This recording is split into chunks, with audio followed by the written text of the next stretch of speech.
the dusty streets of Jordan Valley. Oregon held no promise for Delilah Greene as she stood outside the general store in 1878, clutching her empty coin purse and fighting back tears that would only make her situation worse. She had come west 3 months ago after her father died, leaving her with nothing but debts and the clothes on her back, and now even those were wearing thin at the seams.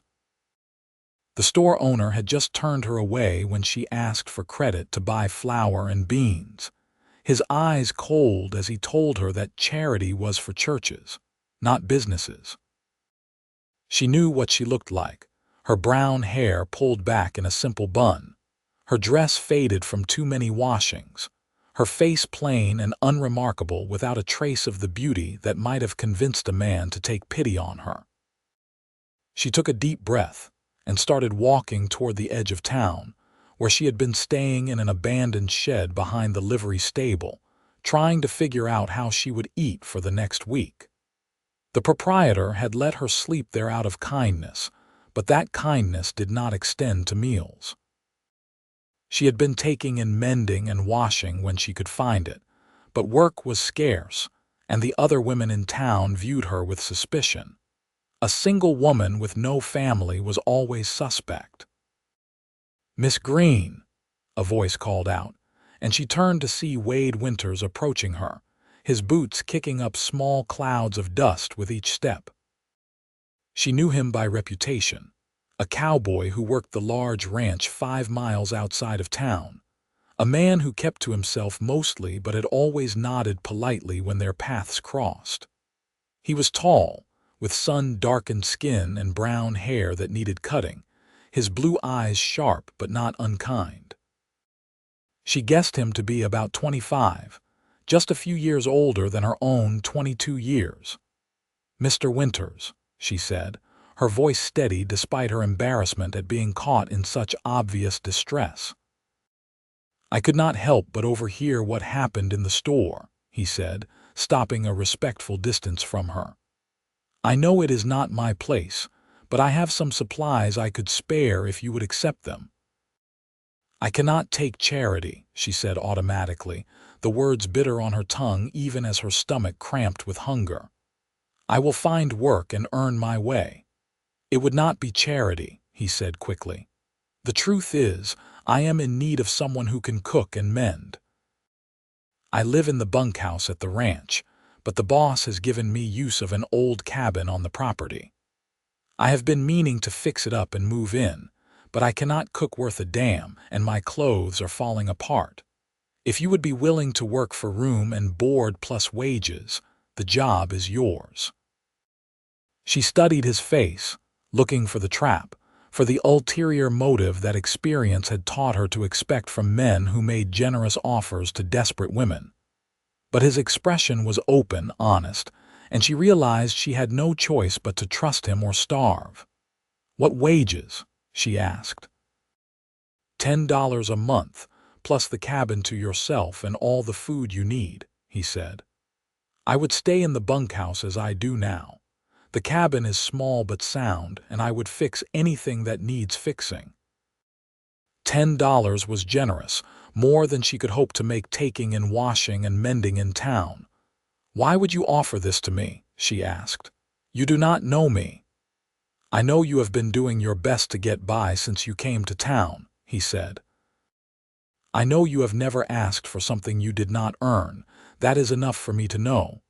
She felt something loosen in her chest, a tension she had been carrying for so long she had forgotten it was there. "I accept," she said.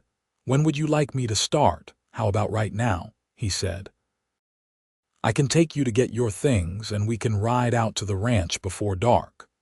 She almost laughed at how quickly her circumstances were changing, but she was afraid if she started laughing she might start crying instead.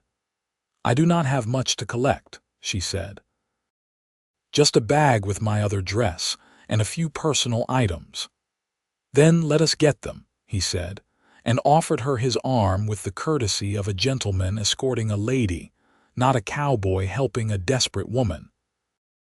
She took it, feeling the solid strength of his arm beneath the worn fabric of his shirt, and let him lead her toward the livery stable. The ride out to the ranch took just over an hour, with her sitting behind Wade on his horse, her small bag clutched in her arms. She had not been this close to a man in years, not since before her father got sick, and she was acutely aware of the warmth of his back against her chest, the way his muscles moved as he guided the horse along the rutted road.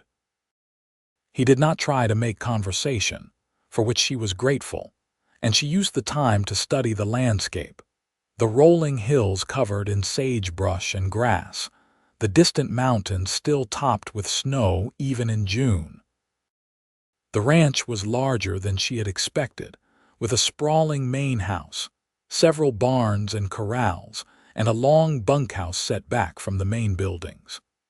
Wade guided the horse past all of these to a small cabin nestled against a stand of cottonwood trees near a creek. It was weathered but solid, with a stone chimney and a small covered porch. "This is it," he said, dismounting and then helping her down. His hands were gentle on her waist, and he released her as soon as her feet touched the ground. "I know it needs work, but the roof is sound and the stove works." She walked up the 2 steps to the porch and pushed open the door, which creaked on its hinges but swung smoothly. The interior was dim and dusty but clean, with a main room that held a table, 2 chairs, a cast iron stove, and some shelves. A doorway led to a small bedroom with a narrow bed and a trunk for storage. There were curtains on the windows, faded but whole, and the floor was solid planking without gaps. "It is wonderful," she said, and meant it. After months in the shed, this felt like a palace. "I will bring you some supplies from the bunkhouse," Wade said. "Enough to make supper tonight and breakfast tomorrow. Then tomorrow we can go into town and get whatever else you need. The boss is Mr. Henderson, and he is a fair man. I already spoke to him about hiring you, and he said it was fine as long as your work does not interfere with my duties on the ranch." "It will not," she promised. "I am grateful, Mr. Winters, more grateful than I can say." "Wade," he said. "If we are going to be working together, you should call me Wade." "Delilah," she offered in return, "or just D if you prefer." "Delilah," he repeated, and she liked the way her name sounded in his deep voice. "I will be back shortly with those supplies." After he left, she stood in the center of her new home and let herself feel the relief that washed over her. She had a place to sleep, a way to earn money, and a measure of safety she had not felt since her father died.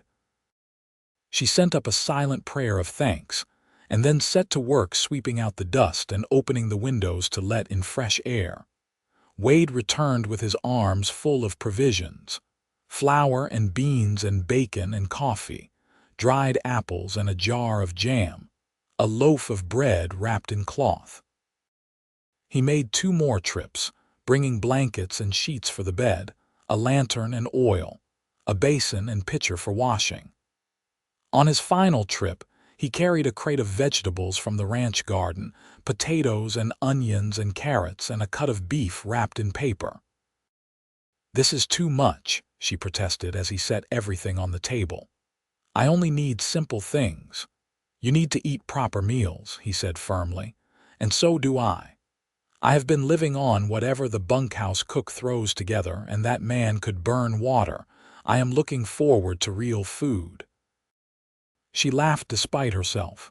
"I will do my best," she said, "though I should warn you I am no fancy cook, just simple fare." "Simple fare sounds like heaven," he said. "I will leave you to settle in. I usually come back to the bunkhouse around 6 for supper, so if you could have something ready by then, I would appreciate it." "I will have it ready," she assured him.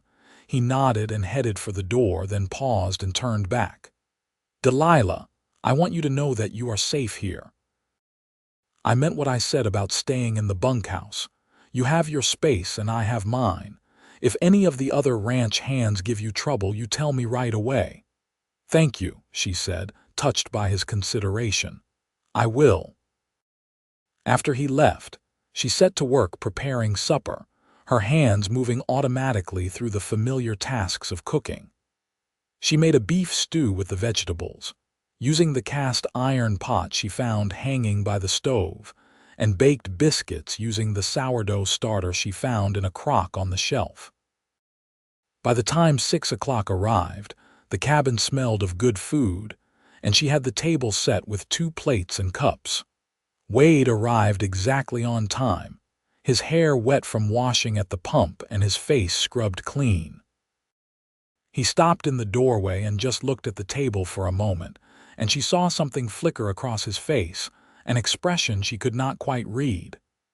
"It smells wonderful," he said, his voice a bit rough. "Sit down before it gets cold," she said, suddenly nervous. What if he did not like her cooking? What if he realized he had made a mistake hiring her? But when he took his first bite, his eyes closed and he made a sound of pure satisfaction. "This is the best meal I have had in 6 months," he said. "Maybe longer." "It is just stew," she said, but she felt a warm glow of pride at his praise. They ate in companionable silence for a while, and then Wade began to tell her about the ranch, about Mr. Henderson and his wife who ran the place, about the other cowboys who worked there, about the cattle and horses, and the work that filled his days. She listened and asked questions, and slowly she felt herself begin to relax, to feel like maybe this situation might actually work out. When the meal was finished, Wade helped her clear the table, insisting despite her protests. "My mother taught me that a man should always help in the kitchen," he said. "She said it was the mark of good character." "Is your mother still living?" she asked. "No," he said quietly. "She died when I was 16. My father died 2 years later. I have been on my own since then, working ranches wherever I can find work." "I am sorry," she said. "I lost my mother when I was 12 and my father 3 months ago. So we are both orphans," he said, meeting her eyes, "making our own way in the world." "Yes," she agreed. "Though I am doing a better job of it now than I was this morning." He smiled at that, a genuine smile that transformed his serious face. "I am glad I could help," he said, "and I am glad you accepted." After he left, she cleaned up the kitchen and prepared for bed, slipping between the clean sheets and feeling the luxury of a real mattress beneath her. She fell asleep almost instantly, exhausted but content. The next few weeks fell into a comfortable routine. She rose early and prepared breakfast, which Wade would eat quickly before heading out to work on the ranch. She spent her days cleaning and mending, washing clothes and cooking meals, taking pride in making the cabin a real home. Wade brought her fresh meat from the ranch, eggs from the hen house, milk from the dairy, and she transformed these simple ingredients into meals that made him smile. They ate supper together every evening, and these meals became the highlight of her day. Wade was an easy companion, neither too talkative nor too quiet, and he treated her with a respect she had rarely experienced.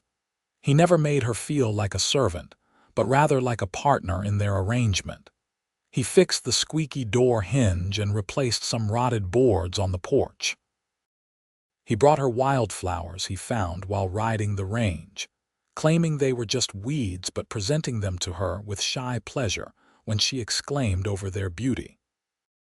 She found herself watching for his arrival each evening, found herself taking extra care with her appearance, brushing her hair until it shone and pinching her cheeks to bring color to them. She told herself it was just professional pride, wanting to look neat and presentable for her employer, but in her heart she knew it was more than that. One evening about a month after she had started working for him, Wade came back to the cabin later than usual, his face drawn and tired. She had kept his supper warm, and she served it to him without comment, sensing he needed food and quiet more than conversation. "There was trouble at the north pasture," he said finally, after he had eaten half his meal.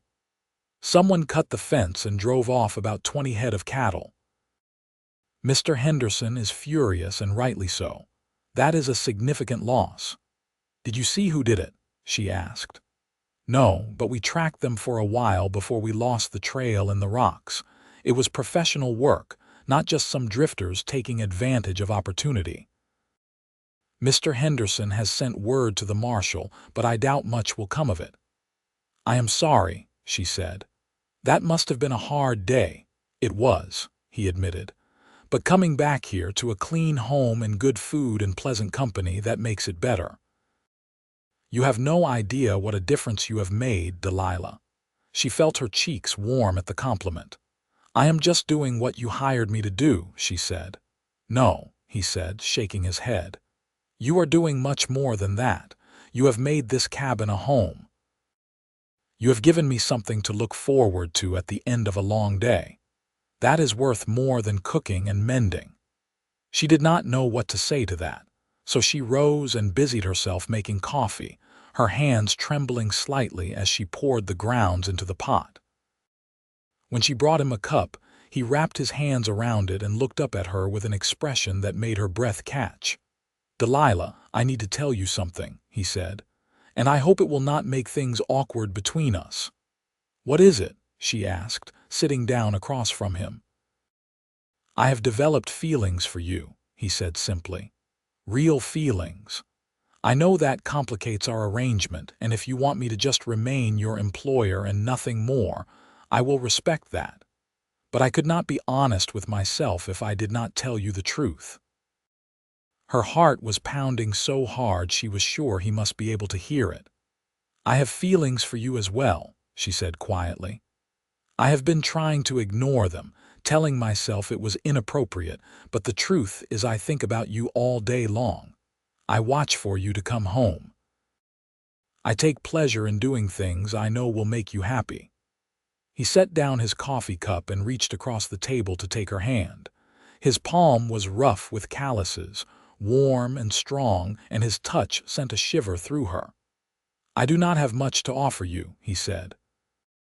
I am just a cowboy working for wages, but I am honest and hardworking, and I would do my best to make you happy. Wade, she said, her throat tight with emotion. I need to be honest with you too. When you offered me this job, I thought you must have ulterior motives. I thought you must want something from me beyond cooking and cleaning. But you have been nothing but respectful and kind. You have given me back my dignity and my hope. And somewhere along the way I fell in love with you. His hand tightened on hers. You love me? He asked, his voice rough. Yes, she said. I love you. He stood up and came around the table, pulling her to her feet and into his arms.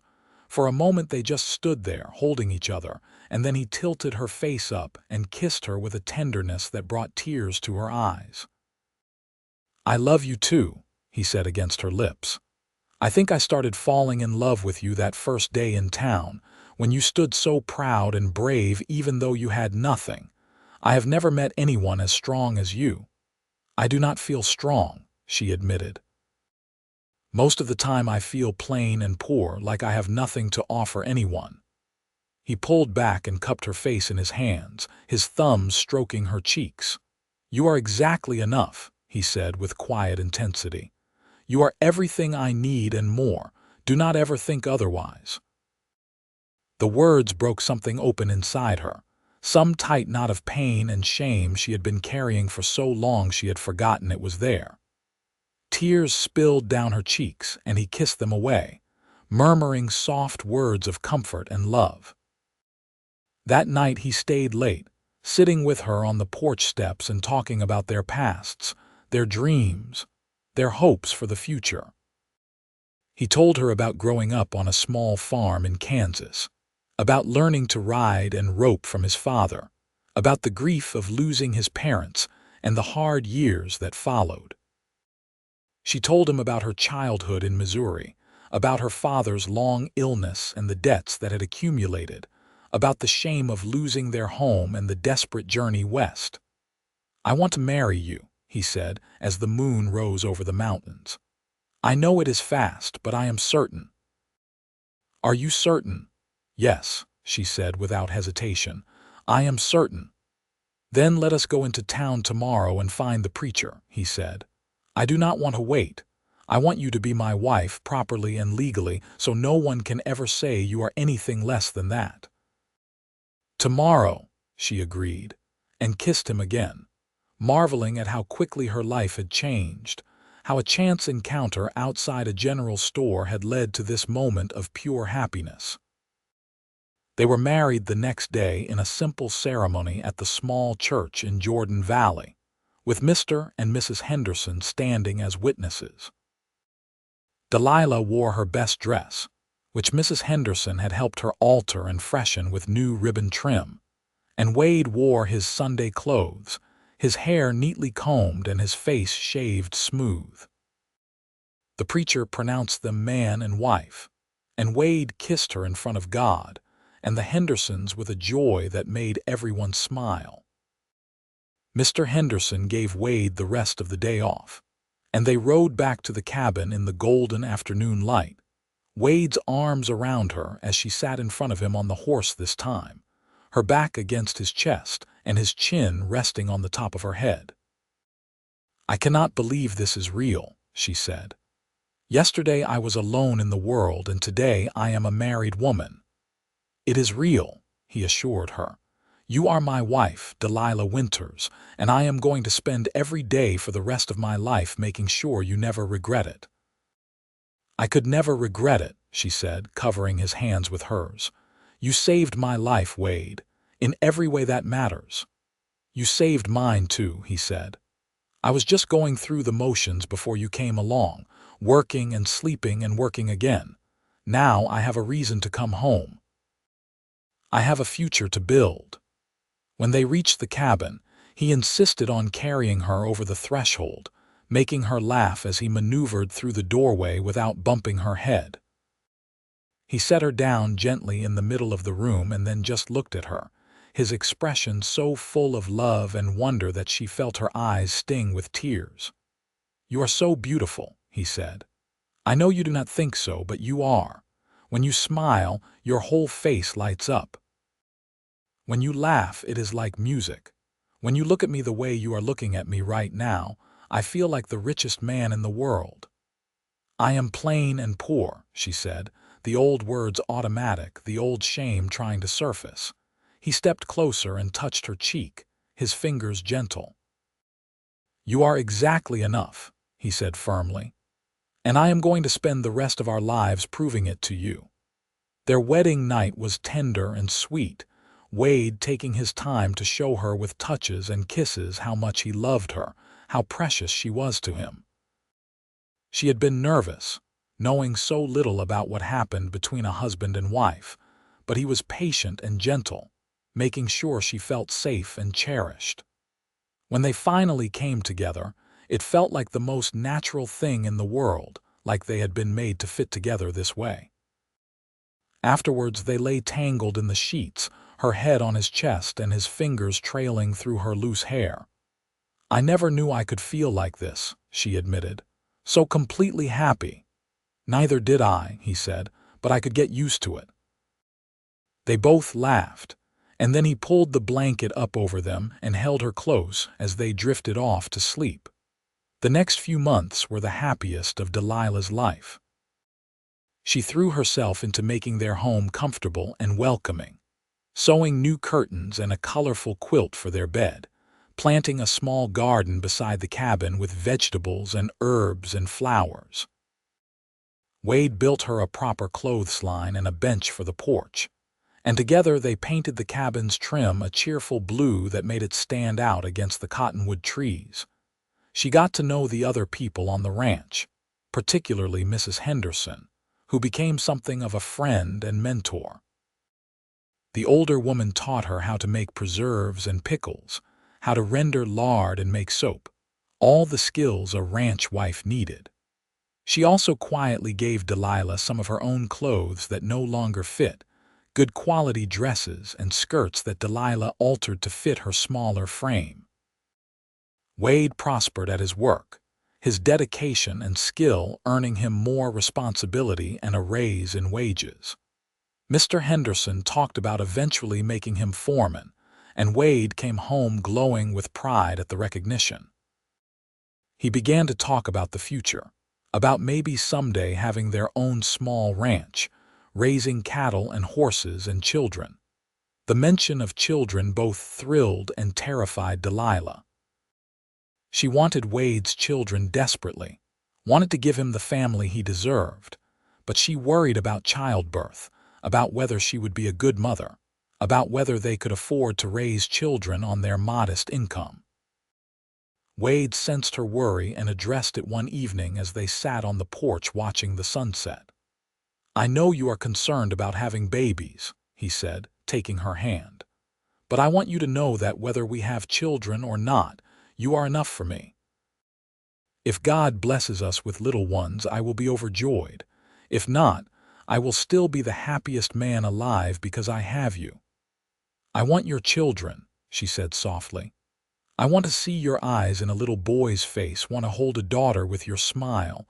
I am just afraid." "Of course you are afraid," he said. "It is a big thing bringing a new life into the world, but you are the strongest woman I know, and when the time comes, you will be a wonderful mother." His faith in her bolstered her courage, and she stopped worrying quite so much about the future and focused on enjoying the present. They made love often, both for the pleasure of it and in hopes of starting the family they both wanted, and she found herself checking each month with a mixture of hope and nervousness for signs that a baby might be coming. As autumn arrived and the weather began to cool, Delilah started to feel different, tired in a way that rest did not help and queasy in the mornings. She did not say anything to Wade at first, not wanting to raise his hopes until she was certain, but when 2 months passed with no sign of her monthly courses, she knew. She decided to tell him on his birthday, which fell on the 1st of October. She made his favorite meal, pot roast with potatoes and carrots and fresh baked bread, and a dried apple cake for dessert. When he came home that evening, she had the table set with candles and wildflowers, and she wore her best dress. "What is all this?" he asked, looking around in pleased surprise. "It is your birthday," she said, "and I have a present for you." "Delilah, you did not need to do anything special," he protested. "Just being married to you is present enough." "Nevertheless, I have something for you," she said, and handed him a small package wrapped in brown paper. He opened it carefully and pulled out a tiny knitted cap, barely big enough to fit in his palm. He stared at it for a long moment, and then his eyes flew to her face. "Are you saying what I think you are saying?" he asked, his voice shaking. "I am going to have a baby," she confirmed, and then laughed as he let out a whoop of joy and swept her up in his arms, spinning her around until she was dizzy and laughing too. "When?" he demanded, setting her down but keeping his hands on her waist. "When will the baby come?" "I think sometime in late April or early May," she said. "I cannot be exactly sure, but that seems about right." He dropped to his knees and pressed his face against her still, flat belly, his arms around her hips. "Thank you," he said, his voice muffled. "Thank you for this incredible gift." She stroked his hair, her heart so full she thought it might burst. "It is our gift," she said. "Our child, made from our love." He looked up at her, and she saw tears on his cheeks. "I am going to be a father," he said, as if he could not quite believe it. "And you are going to be a wonderful one," she assured him. That night, they celebrated with the special meal and cake, and then went to bed early, Wade holding her gently and talking to her belly, telling their unborn child about the ranch and the mountains and all the things they would do together. Delilah fell asleep smiling, feeling more blessed than she had ever imagined possible. The pregnancy progressed smoothly for the most part, though Delilah struggled with fatigue and nausea in the early months. Wade was endlessly patient and supportive, taking over some of her chores when she was too tired to do them, and never complaining about the simple meals. she managed on days when she felt too sick to cook properly. He brought her peppermint tea to settle her stomach and rubbed her feet when they ached and read to her in the evenings from the newspapers he brought back from town.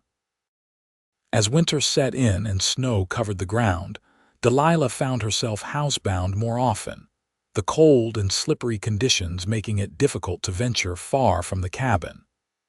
Wade made sure she had plenty of firewood stacked by the door and kept the cabin warm and snug.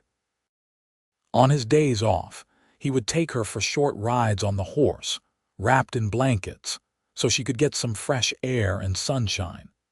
Mrs. Henderson came to visit regularly, bringing food and company and checking on Delilah's progress. She had raised 4 children of her own and was a font of practical advice, teaching Delilah what to expect during labor and delivery, and helping her prepare baby clothes and blankets. Under Mrs. Henderson's guidance, Delilah sewed tiny gowns and knitted more little caps, each stitch a prayer for the child growing inside her. As her belly swelled and her condition became obvious, some of the ranch hands teased Wade good-naturedly, and he took it with a grin, clearly proud to be an expectant father. He was protective of Delilah, sometimes overly so, worrying when she did too much and fretting about every twinge or ache she experienced. "I am fine," she would reassure him. "Women have been having babies since the beginning of time. I am strong and healthy, and our child is going to be just fine." "I know," he would say, "but I cannot help worrying. You are my whole world, Delilah. If anything happened to you, I do not know what I would do." "Nothing is going to happen to me," she would promise, and kiss him until he stopped worrying and just held her close. Spring came slowly to the high desert, with cold rains and muddy roads, but gradually the world turned green and warm again. Delilah's body grew heavy and awkward, and she moved more slowly, her back aching and her ankles swelling. But she also felt the baby moving inside her, strong kicks and rolls that fascinated Wade, who would spend long minutes with his hand on her belly, marveling at the life they had created. In mid-April, Mrs. Henderson came to stay at the cabin, having decided that Delilah's time was near. She brought a bag of supplies, clean linens and cord and sharp scissors, everything that might be needed for the birth. Wade was sent to stay in the bunkhouse, much to his dismay, but Mrs. Henderson was firm that childbirth was women's business and he would only be in the way. "But what if she needs me?" he protested. "She will need you after the baby comes," Mrs. Henderson said firmly. "Right now she needs me and my experience. You go on now and try not to worry. First babies take their time." Labor started 3 days later, with a dull backache that gradually intensified into cramping pains. Delilah sent word to Wade through one of the ranch hands that the baby was coming, and then tried to focus on the task ahead. Mrs. Henderson was calm and capable, coaching her through each contraction, helping her walk when movement eased the pain and rest when she needed to conserve her strength. The labor was long and hard, lasting through the day and into the night. Delilah lost track of time, focused entirely on the overwhelming work of bringing her child into the world. Mrs. Henderson gave her sips of water and words of encouragement, telling her she was doing well, that the baby was coming, that it would all be over soon. Finally, as dawn was breaking, Delilah felt an overwhelming urge to push, and Mrs. Henderson told her, "Yes, now, bear down with all your strength." She pushed until she thought she would split apart, pushed until she had no strength left, and then pushed some more, and suddenly there was a release and a thin wail filled the cabin. "It is a boy," Mrs. Henderson announced joyfully. "A fine, strong boy." Delilah fell back against the pillows, exhausted but elated, and moments later Mrs. Henderson placed a small, squirming bundle on her chest. She looked down at her son, at his red, wrinkled face and dark hair and tiny fingers that gripped her thumb with surprising strength, and she fell completely in love. "He is perfect," she whispered, tears streaming down her face. "Absolutely perfect." Mrs. Henderson bustled around, cleaning up and taking care of all the necessary tasks, and then went to the door and called for someone to fetch Wade. He arrived within minutes, bursting through the door with his hat in his hands and his face white with worry. "Delilah," he said, his eyes finding her immediately. "Come meet your son," she said, smiling at him through her happy tears. He approached slowly, almost reverently, and looked down at the baby in her arms. His face transformed, wonder and joy and love shining in his eyes, and he reached out to touch the tiny hand with one finger. "Our son," he said, his voice breaking. "We have a son. What should we name him?" she asked. They had discussed names during the pregnancy but had not settled on anything definite. Now, looking at their baby, Wade said, "What about William, after my father? We could call him Will." "William Winters," Delilah said, trying it out. "I like it, Will Winters. Yes, that is perfect." Wade leaned down and kissed her gently. "Thank you," he said. "Thank you for our son. Thank you for everything." "I love you," she said, "both of you so much." Mrs. Henderson stayed for 3 more days, teaching Delilah how to nurse the baby and care for him, making sure she was recovering properly from the birth. Wade stayed home from work, unable to tear himself away from his new family, spending hours just watching Will sleep and holding him with careful tenderness. When Mrs. Henderson finally left, declaring that Delilah was doing wonderfully and needed no more help, Wade and Delilah were on their own with their new son. It was terrifying and exhilarating, learning to interpret Will's cries, to soothe him when he fussed, to function on broken sleep, and still take care of each other. But they managed, working together as they always had, supporting each other through the difficult moments and celebrating every small milestone. Will's first smile, his first laugh, the day he rolled over, and the day he sat up on his own, each moment was precious. As summer turned to fall and Will grew from a tiny newborn to a chubby, active baby, Delilah marveled at how much her life had changed. 2 years ago she had been standing outside that general store, hungry and alone and hopeless. Now she had a husband who loved her, a beautiful son, and a home filled with warmth and laughter. Wade continued to do well at his work, and true to his word, Mr. Henderson promoted him to foreman the following spring. The promotion came with a substantial raise and the offer of a larger house closer to the main ranch buildings, but Wade and Delilah chose to stay in their cabin by the creek, the place where their life together had begun. "Maybe someday we will need more space," Wade said, "when we have more children. But for now, I like it here. This is where I fell in love with you. This is where we brought Will home. This place is special." Delilah agreed. The cabin held all their happiest memories, and she could not imagine living anywhere else. When Will was 18 months old, Delilah discovered she was pregnant again. This time she was less nervous, having been through it once before, and Wade was, if anything, more excited than he had been the first time. The second pregnancy was easier than the first, with less sickness and more energy, and Delilah was able to continue most of her normal activities right up until the end. Their daughter was born on a snowy January evening, arriving much faster than Will had, to everyone's relief.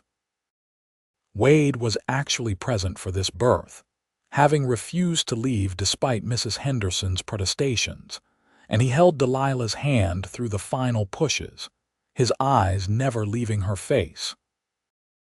When their daughter let out her first cry, Wade cut the cord with steady hands and then placed the baby on Delilah's chest, his own face wet with tears. "She looks like you," he said. "She has your eyes." They named her Dorothy after Delilah's mother and called her Dot for short. She was a calm, happy baby, so different from Will's fussy infancy, and she seemed to fit perfectly into their family. Wade was besotted with his daughter, carrying her everywhere and singing to her in his off-key voice until she giggled. Will, now a toddler, was initially suspicious of this new person who took up so much of his parents' attention, but gradually he warmed to her, patting her head gently and bringing her his toys to examine. Life settled into a new rhythm, busier and more chaotic with two small children, but still filled with love and joy. Delilah sometimes looked at her family, at Wade teaching Will to rope a fence post and Dot sleeping peacefully in her cradle, and had to pinch herself to believe it was real. The years passed quickly, marked by the milestones of their growing family. Will learned to ride and rope, following his father around the ranch whenever Wade had time to take him. Dot grew into a bright, curious little girl who talked constantly and asked a million questions about everything.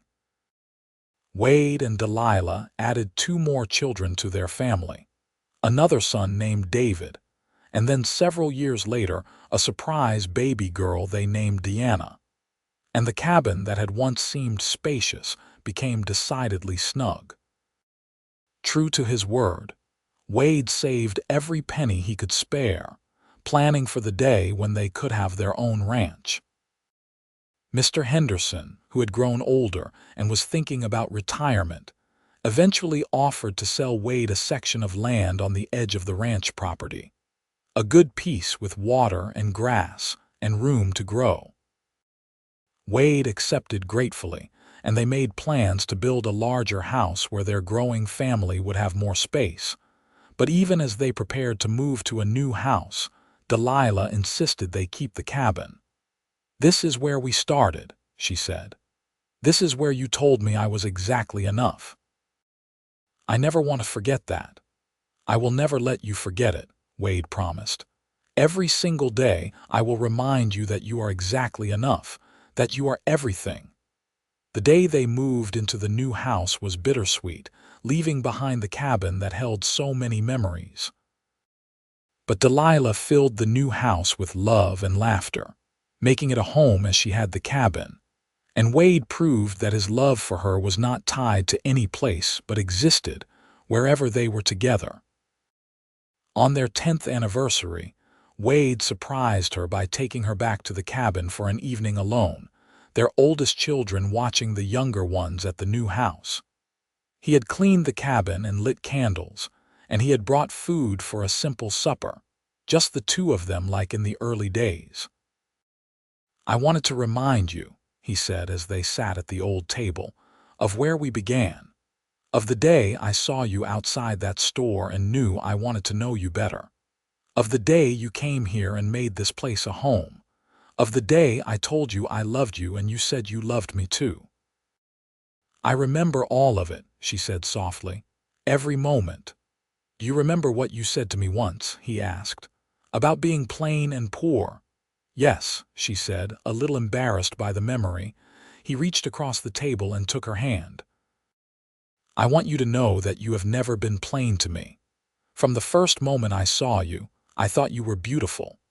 And as for being poor, well, you have made me the richest man in the world, because I have you and our children and a life I never dreamed I could have." She came around the table and sat in his lap, wrapping her arms around his neck. "You saved me," she said. "In every way a person can be saved." "We saved each other," he corrected. "I was just existing before you came along. You taught me how to really live." They stayed in the cabin until late that night, talking and laughing and making love in the narrow bed where they had spent their first night as husband and wife. And when they finally returned to the new house and their sleeping children, they both carried the memories of that place close to their hearts. The years continued to pass, bringing challenges and joys in equal measure. There were hard years when the cattle prices dropped and money was tight, and good years when the ranch prospered, and they could afford small luxuries. There were illnesses and injuries, the normal perils of ranch life, but their family weathered each storm together. Will grew into a fine young man, tall and strong like his father, with a natural gift for working with horses. He eventually married a sweet girl from town and built a house on the ranch property, staying close to his family. Dot became a teacher, educated and confident, married to a banker who adored her. David took after his father, a natural cowboy who loved the land and the work, and little Deanna grew into a beautiful young woman with her mother's kind heart and her father's determination. Through it all, Wade and Delilah's love never wavered. They had built something solid and true, a partnership based on respect and affection and deep understanding. They still made each other laugh, still found joy in simple moments together, still looked at each other with the same love that had sparked that first day in Jordan Valley. When Wade turned 50, Delilah organized a surprise party, inviting everyone from the ranch and the town to celebrate. Wade stood in their crowded house, surrounded by children and grandchildren and friends, and looked across the room at Delilah. Their eyes met and held, and in that moment they were both transported back to a dusty street, to a small cabin, to all the moments that had brought them to this place. Later that night, after everyone had gone home and they were alone in their bedroom, Wade pulled Delilah close and said, "Do you know what I wished for when I blew out the candles on my cake?" "What?" she asked. "More time," he said. "More years with you. Because however many years we get, it will never be enough. We have been blessed," she said. "More than I ever dreamed possible. Remember when you said you were plain and poor?" he asked, stroking her hair. "I want you to know that I have never thought that, not for a single second. You are the most beautiful woman I have ever seen, and you have made my life richer than any amount of money ever could. You have told me I am exactly enough so many times over the years," she said. "And I finally believe it. I finally see myself the way you see me." "Good," he said, and kissed her with all the passion of their youth, proving that some things never change. They were granted many more years together, growing old side by side, their hair turning gray and their bodies slowing but their love never dimming. They became the patriarch and matriarch of a large, loving family, their children and grandchildren, and eventually great-grandchildren filling their lives with noise and joy. The cabin by the creek remained standing, a testament to where they had started, and sometimes on warm summer evenings, Wade and Delilah would walk down there and sit on the porch, holding hands and watching the sunset just as they had done so many years before. "I love you," Wade would say, the words as true at 70 as they had been at 25. "I love you too," Delilah would respond, her hand warm in his. "Thank you for seeing me when I could not see myself. Thank you for telling me I was exactly enough." "You were always more than enough," he would say. "You were everything." And in those moments, surrounded by the evidence of the life they had built together, Delilah knew with absolute certainty that she was the luckiest woman in the world. She had been given a gift that day outside the general store in Jordan Valley, the gift of a good man's love, and she had treasured it every single day since. When Wade passed away at the age of 78, surrounded by his family and holding Delilah's hand, his last words were exactly enough. Delilah knew he was talking about their life together, about the love they had shared, about the family they had created. She had mourned his loss deeply, but had also celebrated the incredible blessing of their years together. She lived for 5 more years after Wade died, spending her time with her children and grandchildren, telling stories about their grandfather and the love story that had started with an act of kindness outside a general store. She made sure they all understood the importance of seeing people for who they truly were, of offering help when it was needed, of building a life on respect and love. When Delilah passed away peacefully in her sleep at the age of 81, her family buried her next to Wade in the small cemetery overlooking the ranch. On her headstone, her children had inscribed the words Wade had spoken to her so many times: "You are exactly enough." The cabin by the creek still stood, maintained by the family as a memorial to Wade and Delilah, a reminder of where their love story had begun. Generations of their descendants would visit it, walking through the rooms where their ancestors had lived and loved, feeling the echo of something precious and enduring. And sometimes, on quiet evenings when the light was just right, people claimed they could see two figures sitting on the porch of that old cabin, holding hands and watching the sunset, their love story continuing in whatever came after this life, proving that some bonds are truly eternal and that being exactly enough is sometimes everything you need to be.